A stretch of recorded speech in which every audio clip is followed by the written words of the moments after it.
અરવલ્લીના મેઘરજમાં વરરાજાએ કર્યું છે મતદાન। લગ્ન ગ્રંથિથી જોડાનાર કપલે પહેલા મતદાન કર્યું। બંનેના આજે લગ્ન છે છતાં મતદાન કરી ફરજ નિભાવવા પહોંચ્યા।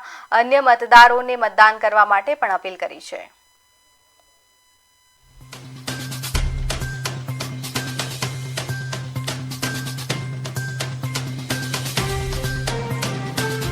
તો આજે આ લોકશાહીના મહાપર્વ સ્થાનિક સ્વરાજ્યની ચૂંટણીના દિવસે લોકોમાં ભારે ઉત્સાહ જોવા મળી રહ્યો છે।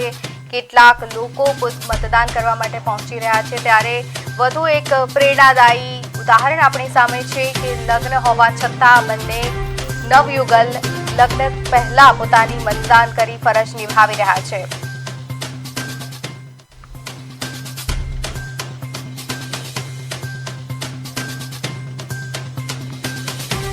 આજે લોકશાહીનું પર્વ છે। આજે જિલ્લા પંચાયત અને તાલુકા પંચાયતની ચૂંટણી છે અને અમારા લગ્ન પણ છે, પણ અમે ભાગ્યશાળી છીએ કે અમારા લગ્નના દિવસે જ ચૂંટણી છે અને અમને આજે વોટ કરવાનો સમય મળે। આટલું બધું વ્યસ્તતા હોવા છતાં પણ અમે વહેલી સવારે અમારો સમય કાઢીને વોટ આપવા માટે આવ્યા છીએ। તો હું ઈચ્છું છું કે તમે બધા પણ જેમ તમને યોગ્ય લાગે તેમ ટાઈમ લઈને તમે પણ વોટ કરવા માટે જરૂરથી આવો।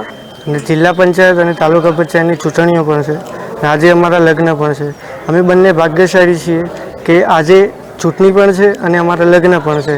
અમે વહેલી સવારે અમારી વ્યસ્તતા હોવાના આજે લોકશાહીનું પર્વ છે। આજે જિલ્લા પંચાયત અને તાલુકા પંચાયતની ચૂંટણી છે અને અમારા લગ્ન પણ છે, પણ અમે ભાગ્યશાળી છીએ કે અમારા લગ્નના દિવસે જ ચૂંટણી છે અને અમને આજે વોટ કરવાનો સમય મળે। આટલું બધું વ્યસ્તતા હોવા છતાં પણ અમે વહેલી સવારે અમારો સમય કાઢીને વોટ આપવા માટે આવ્યા છીએ। તો હું ઈચ્છું છું કે તમે બધા પણ જેમ તમને યોગ્ય